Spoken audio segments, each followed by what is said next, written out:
కానీ ఆశ్చర్యం కలిగించే విషయం ఏంటంటే గౌతమ్ గారు, ఒక కంప్లీట్లీ ఎడ్యుకేషన్ ఫోకస్ ఉండే ఫ్యామిలీస్లో ఎక్కువ గ్లామర్, అవుట్ గోయింగ్ ఇది ఉండదు. మీరు అన్నట్టు షెల్టర్డ్గా కూడా పెరిగారు. But when you came to the industry, especially మీరు చేసిన స్పెషల్ సాంగ్ అనాలి, ఇప్పుడు దాన్ని ఐటమ్ సాంగ్ అంటారు, you are the first చిక్కుబుక్కరైలు.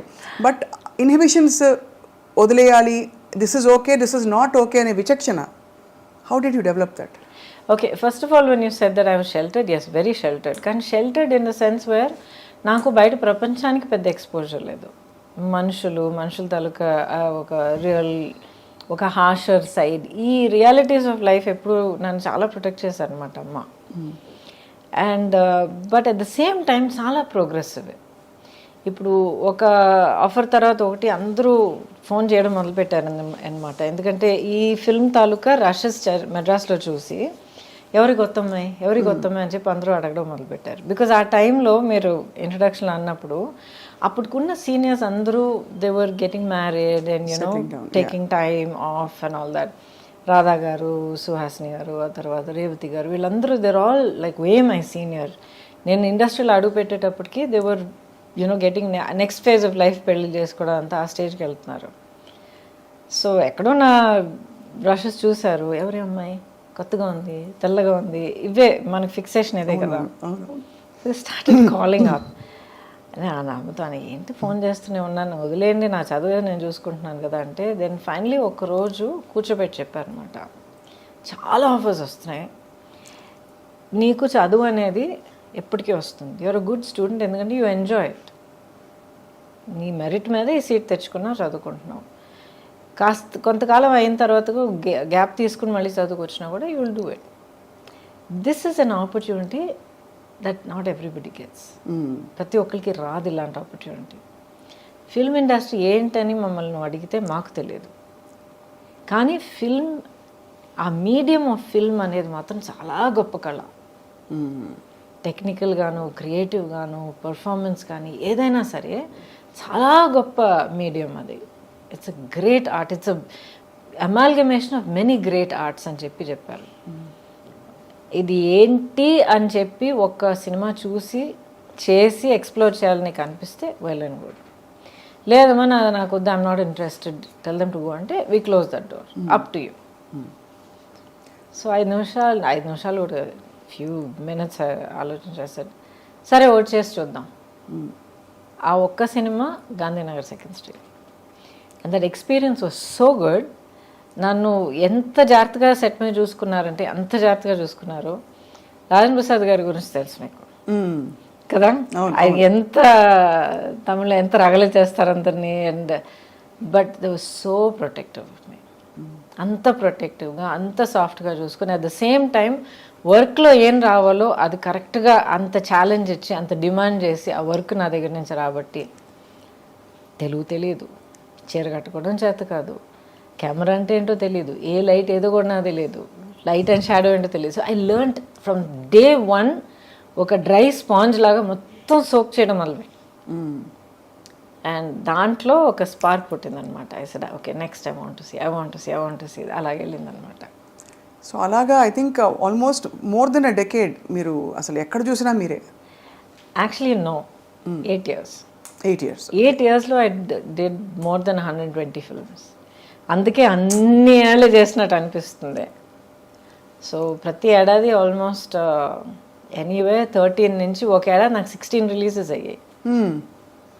So 5 భాషల్లో చేసేదాన్ని, 5 languagesలో వర్క్ చేసేదాన్ని. ఎంత గొప్ప విషయం అది, అంటే ఎంతమందికి ఆపర్చునిటీ వస్తుంది అసలు. Yeah, I'm blessed. అండ్ మీకు universally acceptable features and body language ఉండడం కూడా హిందీలో for example it's a blessing కదండి. అప్పటికి అమ్మ వాళ్ళు what did they feel me career చూసి? ఫస్ట్ ఏమో లేదమ్మా I want to explore this అని అన్న వెంటనే అమ్మ అప్పుడు ఫుల్ ఫ్లెడ్జ్ ప్రాక్టీస్ ఉండింది, తన డయాగ్నోస్టిక్ క్లినిక్ అదంతా ఉండింది అక్కడ. అఫ్కోర్స్ నాతో ఏం చెప్పలేదు. అండ్ నా state I was hardly 17 years old. And mentally చూస్తే నాకున్న ఆ షెల్టర్ నేచర్కి మేబీ 12 year old ఈక్వలెంట్గా ఉంటుండేది మైండ్. బట్ నాకు తెలియకుండానే ప్రాక్టీస్ మొత్తం వైండప్ చేసి తన లైఫ్ అక్కడ ఫుల్ స్టాప్ పెట్టి కూతుర్ని ఒంటరిగా డెఫినెట్గా ఒక్కరోజు కూడా పంపించే ప్రసక్తే లేదండి. నేను అదే అడుగుదాం అనుకున్నాను మిమ్మల్ని, అంటే అమ్మ వాళ్ళంత బిజీ, మీతో ఎవరు వచ్చి ఉంటారా అని అనుకుంటాను. She packed up our whole life because she wanted me to have this opportunity. తన లైఫ్ ఈ ఆపర్చునిటీ వల్ల మారడానికి ఇన్ని అవకాశాలు ఉన్నప్పుడు I will give her everything to explore that. So తన లైఫ్, తన కెరియర్, తన ప్రొఫెషన్ మొత్తం సాక్రిఫైస్ చేశారు. అమేజింగ్. రాను as I keep getting older and I get older as a mother also, అవన్నీ ఒక్కొక్కటి గుర్తొస్తున్నప్పుడు ఆ మ్యాగ్నిట్యూడ్ ఆఫ్ సాక్రిఫైస్ ఏంటో నాకు అర్థమవుతుంది. ఇప్పుడు కూడా యూనో సమ్టైమ్స్ ర్యాండమ్గా థాట్ వచ్చినప్పుడు కొత్తగా కొడుతుందనమాట. ఎంత ఎంత ఎంత చేస్తే ఎవ్రీథింగ్ షీ సాక్రిఫైస్డ్ కదా. ఎంత కష్టపడి ఒక career, profession, business, clinic, practice అంతా ఎవ్రీథింగ్, తన లైఫ్, తన identity. Suddenly she is nobody and then she is Gautami's mother. She was so happy doing it. ఎంత అమ్మగారు, she continued with you for a long time, అంటే Right till the end. Till the end. Throughout. నాన్నగారు కూడా ఒకసారి అన్నారు, he said, నీకు మీ అమ్మకున్న ఆ bonding అనేది నేను నా లైఫ్లో ఇద్దరు హ్యూమన్ బీయింగ్స్ మధ్యన ఎప్పుడు చూడలేదన్నారు. అంత గ్రేట్, చాలా పెద్ద విషయం. అందులో చాలా మిగతా పిల్లలు ఉన్నప్పుడు ఒక పిల్లకి అంత ఇవ్వడం అన్నది ఇట్స్ నాట్ ఈజీ. చాలా not particularly that she gave me. As matter of fact నేను ఎప్పుడు గొడవ పడేదాన్ని, అన్నయ్య అంటేనే నీకు ఎక్కువ ప్రేమ అని. అన్నయ్యనే చాలా ప్యాంపర్ చేస్తావు నువ్వు, అన్ని ముందర అన్నయ్యకి పెట్టిన తర్వాత నాకు పెడతావు, నన్ను అడుగు అన్నయ్య, చాలా గొడవ పెట్టుకునేదాన్ని అనమాట నేను. ఆ తర్వాత అనేది పిచ్చమా అని చెప్పి నచ్చ చెప్పుకుంటూ వచ్చేది. But the thing is that bond was very very strong, very strong. So stardom ఎలా అనిపించింది మీకు once you became a star and suddenly one day you wake up and say ఎక్కడికి వెళ్ళినా కూడా మీకు క్రేజ్ ఒకటి, పెద్ద పెద్ద హీరోస్, పెద్ద పెద్ద ఫిల్మ్ మేకర్స్తో మీరు వర్క్ చేస్తున్నారు, ఎక్కడికి వెళ్ళినా ఇంకా వదలరు కదా. అప్పుడు సెల్ఫీలో ఇది లేదు, బట్ ఎక్కడైనా కూడా ఫోటో తీసుకుంటామనో లేకపోతే ఆటోగ్రాఫ్ ఇమ్మని. ఎలా అనిపించింది? What did you feel about handling stardom? And interesting question. అది ఎప్పుడు నాకు ఒక పెద్ద ఇదిలాగా అనిపించలే. It is matter of fact. ఒక లైఫ్ పాత్ మనం ఎన్నుకున్న తర్వాత, ఒక కెరియర్ తీసుకున్న తర్వాత, మనం దానికోసం వర్క్ చేసిన తర్వాత దానికి వచ్చే it's a result, it's a part of the package. So ఒక పబ్లిక్ పర్సనాలిటీగా ఉండడం, బయటికి వెళ్తే నలుగురు గుర్తుపెట్టడం, మాబ్ అవ్వడం, ఇదంతా I took it as part of విసుగురాలేదు అసలు? ఇప్పుడు ఎందుకండి విసుగు వస్తుంది? అంటే పొద్దునుంచి సాయంత్రం దాకా almost you have to look perfect, be perfect అని కొన్ని చెప్పేస్తారు కదా. You don't have to look and be perfect. You have to be genuine, you have to be real, and you have to be dignified, and you have to be gracious to the people that you meet. కలిసేవాళ్ళు మీకు mood బాగాలేదు, లేకపోతే మీకు తలనొప్పి వేస్తుంది, లేకపోతే ఏదో టెన్షన్లో ఉన్నారంటే చెప్పండి, ఐఎమ్ సారీ అండి ఇప్పుడు కాదండి, some time later, nice to meet you అని చెప్పి వెళ్ళాలి. వాళ్ళ మీద గసిరి నానా మాటలని అనిపించుకొని ఇది అనవసరం. So people understand, I'm not having a great day అని చెప్తే they will understand, oh I'm so sorry ma'am, please take care అని వెళ్ళిపోతారు. So how you conduct yourself is what is important. తర్వాత మీరు అన్నారు కదా ఈ పబ్లిక్ పర్సనాలిటీగా ఉన్న ఆ స్ట్రెయిన్. చాలా సింపుల్గా అడుగుతానండి. ఇప్పుడు ఒక ప్రొఫెషన్ మీరు ఎన్నుకున్న తర్వాత ఆ ప్రొఫెషన్లో mark of success is being known. అవును. ఎంతమందికి తెలిస్తే మీరు అంత పెద్ద success.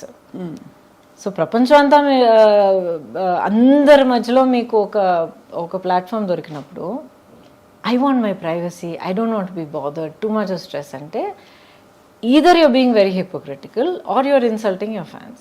Correct. Only those two. Okay. Either you're being a hypocrite or me fans మీరు ఇన్సల్ట్ చేస్తున్నారు.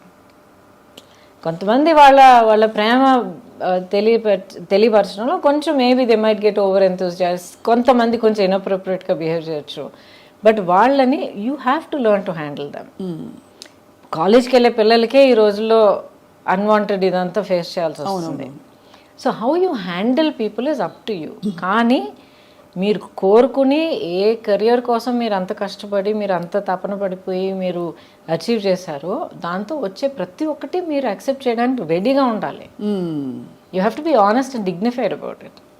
అండ్ యూ హ్యావ్ టు అక్కడ రియల్గా ఎలా అనిపిస్తే అలా హ్యాండిల్ చేయాలి, అంతే కదా. You have to. సిచ్యువేషన్ కొంతమంది మనం చూస్తాం, కొంతమంది అసలు ఎల్డర్లీ పీపుల్ అసలు నడవలేక కూడా కొంతమంది వచ్చి అమ్మ ఎలా ఉన్నావు మంచి వీళ్ళు పట్టుకొని మాట్లాడి ఏదో పని మీద ఉంటాం, ఏదో కంగారులో ఉంటాం, ఇంతమంది నలుగురు పిలుస్తూ ఉంటారు. But you have to take that moment. ఎందుకంటే ఆవిడ లైఫ్లో లేకపోతే ఆ పెద్దవాళ్ళ లైఫ్లో they took the trouble to get up and come and see. వాళ్ళ మనసులో ఇన్నేళ్ళగా ఇంత ప్రేమ మనకి ఇచ్చారు వాళ్ళు. So it's an honour to receive that. Absolutely, మీరు అనేది రైట్ అండి. అంత పేషెన్స్ ఉండాలి టు తప్పకుండా ఉండాలి. That's not negotiable.